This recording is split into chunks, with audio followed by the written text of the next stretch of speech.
I want to share a story with you that's happened recently and that I think has some valuable lessons in it for you. I'm going to share 2 important questions and 2 tools which will help you if you're someone who battles with becoming easily overwhelmed, easily stressed, and also possibly burns out often and battles with chronic fatigue, because those things are linked together. The Fatigue to Flow podcast offers a deep, transformative approach to healing burnout and chronic fatigue. Going beyond surface level fixes like stress management or supplements, we explore the real roots, nervous system imbalance, harmful psychological patterns, and the mind-body connection. Chronic fatigue isn't just a condition, it's an opportunity for awakening to your greatest self. Each episode blends personal experience with practical tools. If you're ready for lasting vitality, joy, and flow, this episode is for you. So, we're a fortunate family. We have 2 cars, and I'm very grateful for that. It's just that unfortunately at the moment, both of them are not working at the same time. It's not unusual for us to have one vehicle that doesn't work, but we haven't really had this situation where both of them don't work at the same time. Although it's also not surprising given that the shared age of our vehicles is the same age as me, which for the record is almost 47, actually 47 next month. So here we sit with 2 vehicles that don't work. And it's challenging. It's challenging.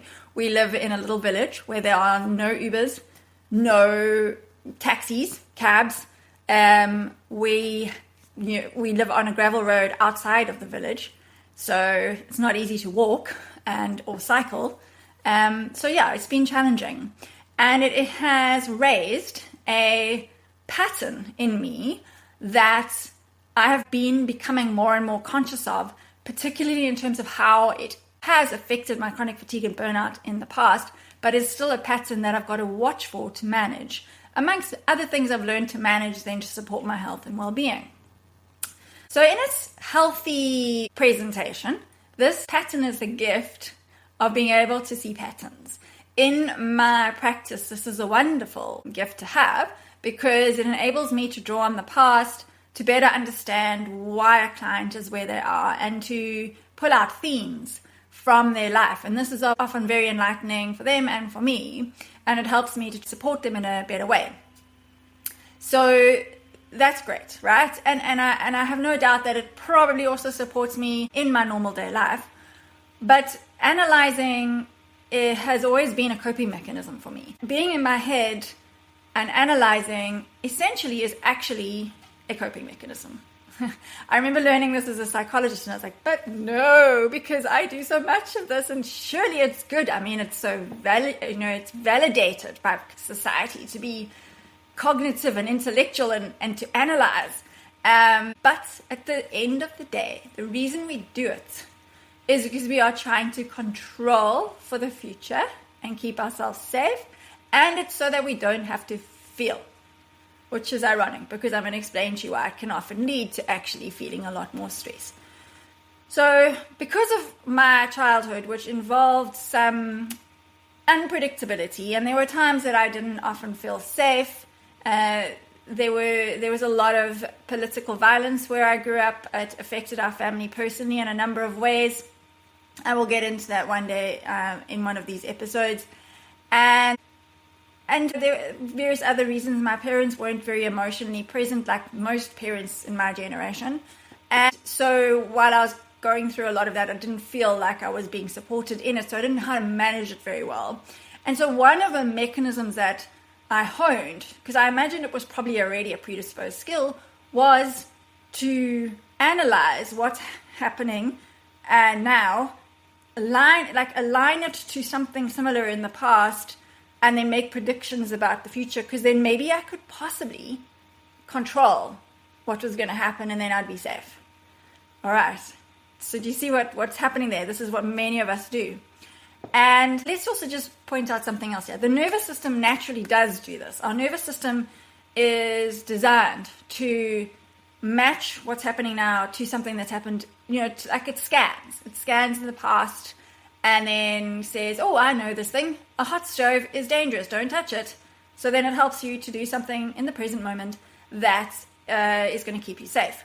But we can take this to an extreme as a coping mechanism. It becomes a trauma-informed behavior. And then it actually becomes what's called hypervigilance. So my tendency to look at what's happening, make a meaning, and then have a feeling about it, and try and predict based on that is hypervigilance, because I'm constantly scanning what's happening, constantly scanning and evaluating and analyzing, like, is this good? Is it bad? What does it mean? What does it mean? And I've really, really had to learn that is not serving me. So here's the crux that I want you to understand. Where our vitality and our physical health is deeply impacted by the state of our nervous systems. So I'm going to say that again. How much energy we have, how much ease and joy we have, how much our physical health is in balance, our immune systems particularly, is deeply impacted by how balanced our nervous systems are. So if you've had a childhood where there was a lot of unpredictability and you've developed hypervigilance and trauma-informed behaviors and coping mechanisms that mean that in the present moment you are often in an activated state, that is a huge reason why you are battling with chronic overwhelm and chronic fatigue. Okay, I really had to learn this the hard way, but it has made such a difference to my life. So that's why I say I've become particularly aware of this pattern, which as a gift is the capacity to see patterns as a I don't want to say curse, but as this thing that can really just exhaust me. It is hypervigilance. Okay, I want to also add in something else that happens at the same time as this pattern generation or hypervigilance, is that it would be fine to just, in a kind of more neutral way, go, oh, this thing has happened in the past when something like this has happened. That's happened afterwards, so let me just be aware of that, and to have a kind of a neutral evaluation. We're seldom neutral about it. And in fact, what we often do is something called catastrophizing. So catastrophizing is a term from CBT, cognitive behavioral therapy, and it is a cognitive distortion. It is a way in which we take something neutral and we then distort it to have a belief system that impacts us in a particular way. So what I'm saying is that most things that happen are neutral. We then can distort it as being terrible. We could come with a framework of black and white thinking. So it has to be all this or it's failure. These are all ways of distorting the evidence, having distorted belief systems that cause us to then feel a certain way, and then our bodies have a biochemical response because we become stressed. So catastrophizing particularly is the tendency to something happens and then we go, oh my gosh, this is awful. This is terrible. It's a terrible thing that's happened. I need to be on high alert now. Okay, and then the body goes into one of its default trauma response states. And if you are doing this frequently and chronically, it is going to be impacting your physical health and your vitality. So I definitely have a tendency to catastrophize. I've had to really watch that. So in the event of let me give you a simple example. When I was working in the student counseling centers, I worked in 2 universities. It was often something that came up with the females. It was usually females who came to see me, female clients, and they'd say, my boyfriend hasn't phoned me. He hasn't phoned for 5 hours. He hasn't been answering my messages or a day or whatever. I think he's probably going to break up with me, right? So there's the event. They haven't responded to messages or answer calls. The meaning given to it is it's terrible and it means that he's going to break up with me. So there's no evidence for this, correct? But that's the meaning that's given to it. Why do we always choose the worst possible scenario? I think that's just the nervous system tendency. It's how we protect ourselves. We feel like, well, let's look at the worst case scenario and then we can protect ourselves against whatever happens. And so seldom is it actually that. It can be, but it's also often not.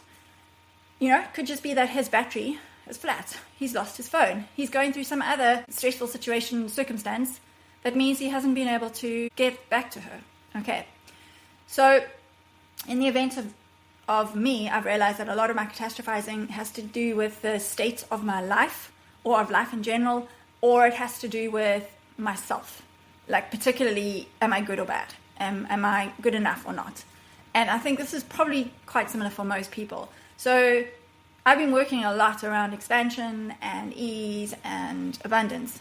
And with both of our cars going at the same time, that little voice immediately wanted to go, oh my gosh, you've been doing all this hard work and now this has happened. Like, this is the worst thing that's happened in ages. It's terrible. What does this mean about what you're doing? You're clearly not doing any of it right. Like, what does this mean? It's a bad thing. And I caught it.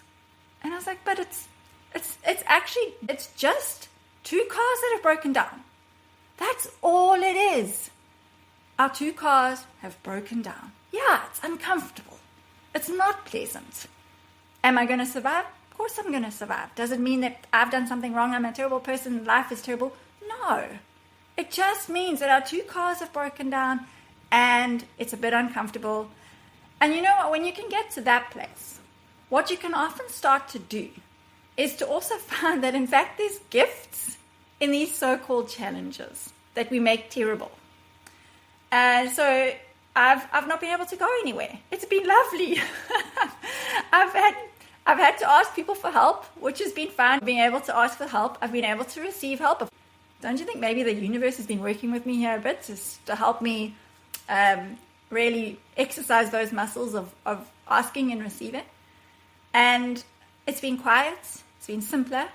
I haven't had to race out. Oh my gosh, I'm going to be late to fetch my son. Oh my gosh, I've got to get this in the shop before I do that. None of that has been happening.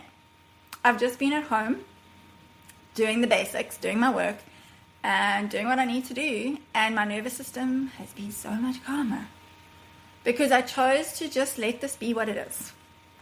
So I really wanted to share this with you today because I wanted you to understand how this pattern can play out of catastrophizing, of drawing conclusions, because we analyze what's happened and we make it terrible based on things that may have happened in the past.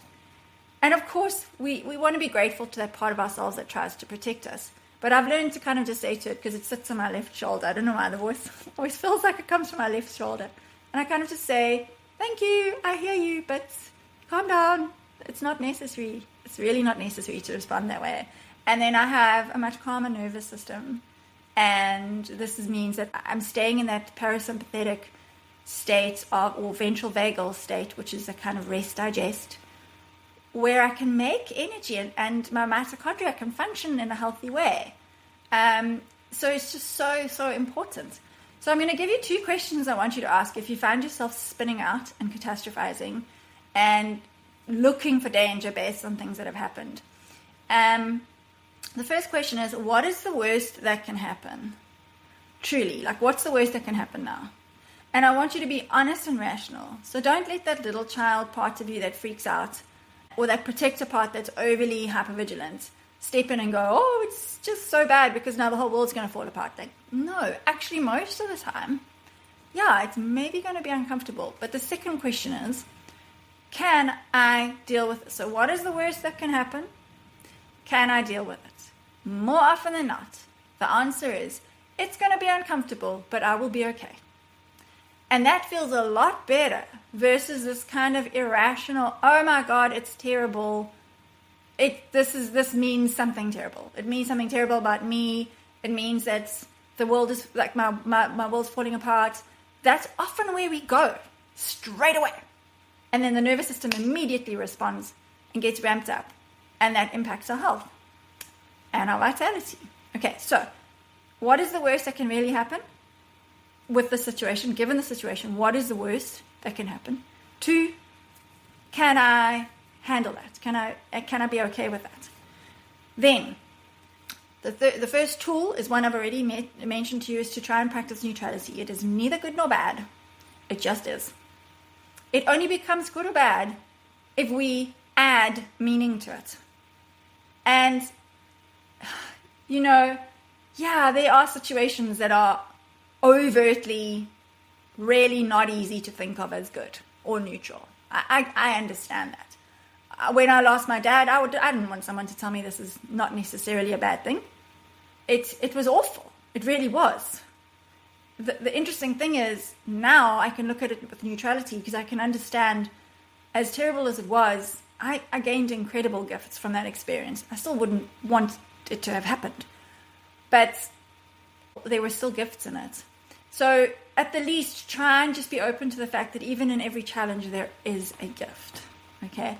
But most of the time when we awfulize and catastrophize, it really is just neutral. It really is.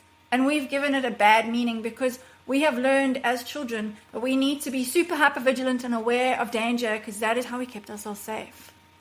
And it does not serve you. It may have at one point in time. And we thank that part of ourselves that is so protective. But it's usually not serving us anymore. It's actually feeding the depletion and exhaustion. The second tool is to orient yourself to the present moment. Because whenever we're analyzing, we are future focusing or we're stuck in the past. We're drawing on something that's happened in the past and we're trying to predict the future. So when you find yourself doing that, orient yourself to the present moment. What does that mean? That means right now I have 2 cars outside that don't work. But right now, in this moment, am I safe? Yeah, I'm safe. Like actually there's nothing terrible that's happening. I have a roof over my head. I have a family around me that I love to bits, that loves me. I have food in my fridge. And even if there is a challenge, I know that I'll actually be able to deal with it. I can probably phone someone and ask them to bring me a loaf of bread if I need a loaf of bread. So right now, in this moment, I am safe. And usually you will find that right now in this moment, you are safe. What you are getting stressed about is something that hasn't yet happened, or you are remembering something that has happened and you're projecting it onto this moment. So orienting yourself to the present, very powerful tool to help your nervous system, which helps your health and your vitality. You can also do this through focusing on your 5 senses. What can I see, smell, touch, taste, and hear? And that can include internally and externally. In other words, what can I feel outside of me? If I tangibly touch something, what do I feel in my body in this moment?